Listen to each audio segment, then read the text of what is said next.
সর্বভারতীয় সাংস্কৃতিক প্রতিযোগিতায় দেশের মধ্যে প্রথম স্থান অধিকার করে খড়দহের মুখ উজ্জ্বল করলেন খড়দহ রহরা আইডিয়ালের বাসিন্দা রুইয়া সেন্ট জেভিয়ার্স স্কুলের নবম শ্রেণীর ছাত্র অর্চিষ্মান সিংহ রায়।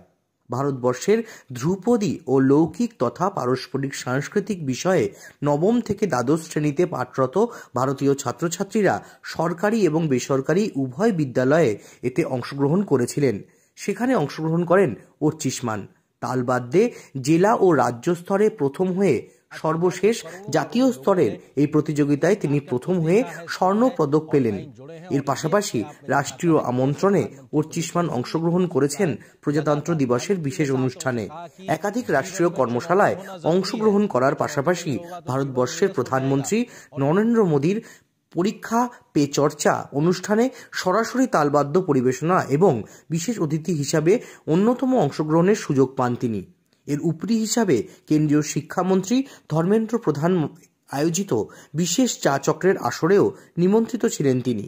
পেশায় শিক্ষক, মা বাবা দুজনই অর্চিষ্মানকে নিয়ে অত্যন্ত আশাবাদী এবং অর্চিষ্মানের ক্রমাগত রেওয়াজ ও কঠোর পরিশ্রম আগামী দিনে তার পথ সুগম করবে বলে মনে করছেন সাংস্কৃতিক মহল।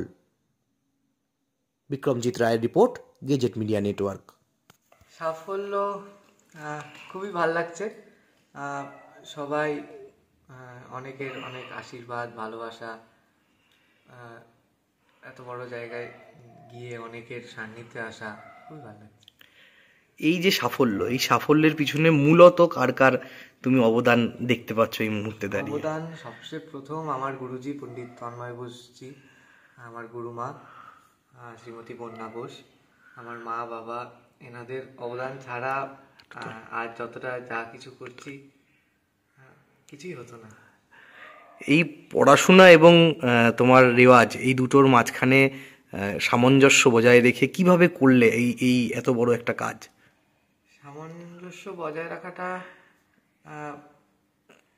রেয়াজ তো করতে হয়, রেয়াজ অনেকক্ষণ করতে হয়, 6.5 ঘন্টা, 7 ঘন্টা, 8 ঘন্টা রেয়াজ করতে হয়। তারপর কোনো কোনো সময় প্রোগ্রাম থাকে, স্কুল থাকে, টিউশন থাকে।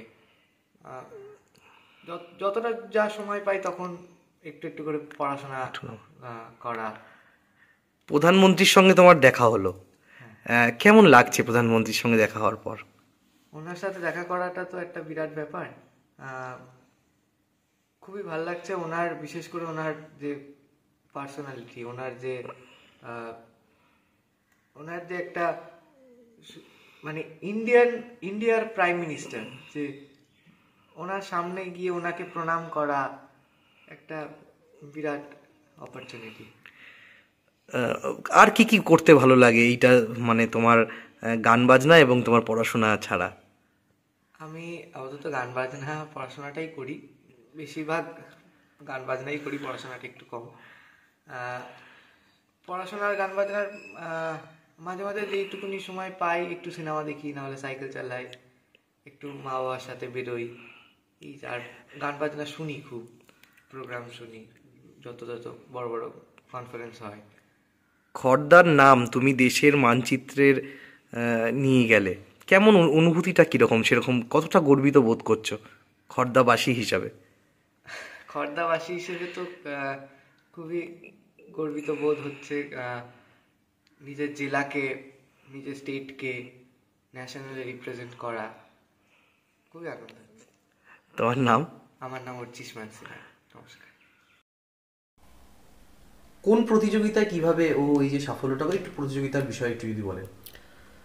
দেখুন, ন্যাশনাল কলা উৎসব অর্থাৎ জাতীয় কলা উৎসব, এটা ভারত সরকারের মিনিস্ট্রি অফ এডুকেশন এটা অর্গানাইজ করে এবং তার সাথে এনসিইআরটি এনারা অর্গানাইজ করেন এবং এরা করেন সাধারণত বিভিন্ন প্রতিভা দেশের বিভিন্ন প্রান্তে রয়েছে, যারা হয়তো সেই সামনে সেভাবে আসতে পারে না, কোনো আলোর প্রচারে আসতে পারে না, তাদেরকে এইভাবে সামনে তুলে আনার জন্য, এই ট্যালেন্টেড বাচ্চাদের আনার জন্য তারা প্রতি বছর 2015 সাল থেকে শুরু হয়েছে এবং প্রতি বছর এই ধরনের জাতীয় কলা উৎসবের মাধ্যমে সেই সমস্ত বাচ্চাদের এগিয়ে নিয়ে আসেন 3টে স্তরে। একটা হচ্ছে ডিস্ট্রিক্ট লেভেলে যারা ফার্স্ট হয় তারা রাজ্য স্তরে যায়, রাজ্য স্তরে যারা ফার্স্ট হয় তারা আবার জাতীয় স্তরে অর্থাৎ ন্যাশনাল লেভেলে যেতে পারে। এবং প্রতিটা স্তরে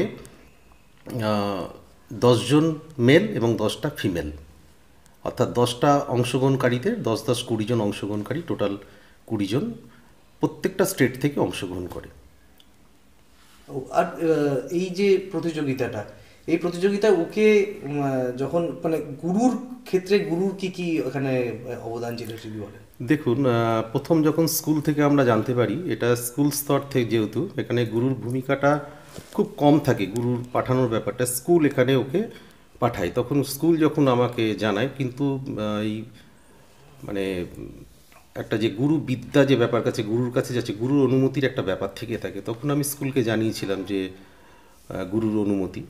তখন গুরুও ওকে অনুমতি দেয় না, স্কুল যখন তোমাকে পাঠাচ্ছে তুমি যাও। এবং তখন ও রাজ্য স্তরে ফার্স্ট হয়ে, এবং জেলা স্তর তো প্রথমে ফার্স্ট হয়, উত্তর 24 জেলা থেকেও অংশগ্রহণ করে ফার্স্ট হয়ে রাজ্য স্তরে যায়। রাজ্য স্তরে নভেম্বর মাসের শেষের দিকে রাজ্য স্তরে এটা সম্ভবত হয়েছিল, এবং সেখানেও ফার্স্ট হয়ে জানুয়ারির 8 থেকে 14 তারিখ দিল্লির একটা হচ্ছে বালভবন, আর এনসিআরটি গেস্ট হাউস, আর আরেকটা কোথায় যেন গান্ধী সমৃদ্ধি, এই 3টে জায়গায় ওদের বিভিন্ন ধরনের প্রোগ্রাম হয়েছিল। ন্যাচারালি অর্চিসমানে যেটা হয়েছিল সেটা হচ্ছে যে দিল্লি বালভবনই হয়েছিল প্রোগ্রামটা। সেখান থেকে 9 থেকে 11 পর্যন্ত সমস্ত কম্পিটিশানটা হয়েছিল। 12 তারিখে ওদের প্রাইজ ডিস্ট্রিবিউশন এবং অ্যানাউন্স করেছিলেন। সেদিন ধর্মেন্দ্র প্রধানজি ছিলেন, মাননীয় শিক্ষামন্ত্রী, এবং গৌতম গম্ভীর আমাদের ভারতীয় একটা সময় ক্যাপ্টেন ছিলেন। আর তারপর 13 তারিখ ওদের দিল্লি দর্শন, 14 তারিখ আবার রিটার্ন, মানে আবার পুনরায় ও বাংলায় ফিরে আসে। কেমন গর্বিত বোধ করছেন বাবা হিসাবে? দেখুন, গর্বিত বোধ তো হয়, এবং সবথেকে বিষয়টা হচ্ছে যে এই সাবজেক্টটা আমার নয়, কারণ ওর গুরু পণ্ডিত তন্ময় বোসজি, যখন আমি খুব ছোট্টবেলায় ওনার কাছে নিয়ে গেছিলাম, আমি কোনো কারণে একবার ওনাকে জিজ্ঞাসা করেছিলাম যে গুরুজি ও কেমন কি করছে। তো আমাকে উনি বলেছিলেন যে আপনার সাবজেক্ট যেমন আমি বুঝি না, আমার সাবজেক্ট আপনি বোঝেন না, সুতরাং এই ব্যাপারটা আমার উপর বুঝতে দিন। আনন্দ গর্ব হচ্ছে, এবং সেটা পুরোপুরি গুরুজি যেভাবে ওকে ছাঁচে ফেলেছে, যেভাবে তৈরি করেছে, সেটাকে আমরা দেখি যে সেই জায়গাটাও বাড়িতে এসে বজায় রাখছে কিনা। এর বেশি আমরা খুব একটা বেশি কিছু এই সাবজেক্টটাতে, ইন্ডিয়ান ক্লাসিক্যাল মিউজিক খুব প্রচুর একটা বিশাল একটা ভাস্ট নলেজ একটা, সেটা আমাদের নেইও। তথাপিও ও গুরু বিদ্যাটাকে যেভাবে নিচ্ছে এবং গুরুজি যেভাবে আমাদের বলে, আমরা সেভাবেই ওকে এগিয়ে নিয়ে যাওয়ার চেষ্টা করছি। আপনার নাম? অরিন্দম সিনহা রায়। দিদি, আপনার সন্তানের এত বড় একটা সাফল্য কেমনভাবে নিচ্ছেন বিষয়টাকে, কেমন লাগছে, অনুভূতিটা কেমন একটু যদি বলেন? অনুভূতি তো মানে কি বলবো, এটা তো খুবই গর্বের।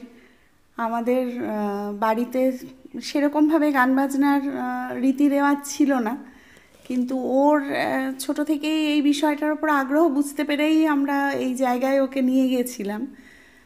তারপরে আস্তে আস্তে ওর যে একটার পর একটা অ্যাচিভমেন্ট, শেষ পর্যন্ত এই ন্যাশনালে এরকম একটা পজিশন করা, বা আমাদের রাজ্যকে এরকম একটা জায়গায় এরকম একটা সম্মান এনে দেওয়ার জন্য বাবা মা হিসেবে তো খুবই আনন্দের, গর্বের বিষয়। আগামী দিনে কতটা আশা করছেন ওর থেকে, আর কি কি আশা করেন? এত বড় একটা সাফল্য পাওয়ার পরও কি এই ওর যে ধারা বজায় রাখবে?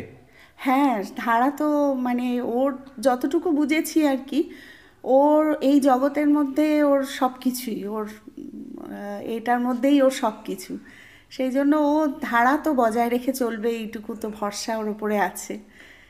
আর গুরুজি আছেন, গুরুজির মানে পথ নির্দেশনাতেই ও চলবেও ভবিষ্যতে। আপনি খড়দারই একজন, মানে খড়দাবাসী, ছোট থেকেই খড়দায় হ্যাঁ। আপনি বড় হয়েছেন, সেখান থেকে দাঁড়িয়ে খড়দাকে আজকে ও এত বড় দেশের মানে স্তরে নিয়ে গেল, সেখানে কেমন মানে কেমন লাগছে আপনার মা হিসাবে? আসলে আমার অরিজিন হচ্ছি আমরা নদিয়া, কিন্তু আমার বাবা রহড়াতে বাড়ি করেছিলেন শুধু রহড়ার এই সাংস্কৃতিক পরিবেশের জন্যই। সেইটা এখন আজকের দিনে দাঁড়িয়ে মনে হচ্ছে যে এটা খুব মানে সফল আমার বাবার ভাবনা চিন্তা বা আমারও এখানে শেষ পর্যন্ত চলে আসা, ওর জন্য এটা খুব ভালো হয়েছে যে ও এরকম একটা জায়গায় এসেছে যেখানে ও নিজেও নিজেকে বিকশিত করতে পারছে। আমাদের রহড়ার এই সাংস্কৃতিক যে বিষয়টা, এটা তো চিরকালই ছিল, এটা আরও উন্নত জায়গায় যাক, এটাই চাইছি। অনেক শিশু বাচ্চারা যারা আছে ওর মতন, তাদের মায়েরা স্বপ্ন দেখেন নিজের বাচ্চা এরকম হয় যাতে, সেটা কি বলবেন তাদেরকে? মানে তারা কীরকমভাবে মার জায়গা থাকা উচিত? আমার তো মনে হয় যে পড়াশোনা তো করতে হবে, করছে সবাই, করবেও, খুব সিরিয়াসলি করবে, কিন্তু পড়াশোনার পাশাপাশি বাচ্চাদের এই ভারতীয় ঐতিহ্য, ভারতীয় সংস্কৃতির সঙ্গে একটু রিলেট করে রাখতে পারলে এটা বাচ্চাদের পক্ষেই সবচেয়ে ভালো। মানে একঘেয়ে পড়াশোনার থেকে একটু অন্যরকম, বা কার ভেতরে কি প্রতিভা আছে সেটাও বোঝা যাবে। যেমন আমার ছেলের ক্ষেত্রে হয়েছে, আমরা কোনো কিছু না ভেবেই ওকে এই জগতে নিয়ে এসেছিলাম, কিন্তু পরে দেখলাম যে সঠিক সিদ্ধান্ত নিয়েছিলাম, যে এটা ওর নিয়েই জন্মেছিল এবং এটা নিয়েই ও এগিয়ে যেতে চাইছে।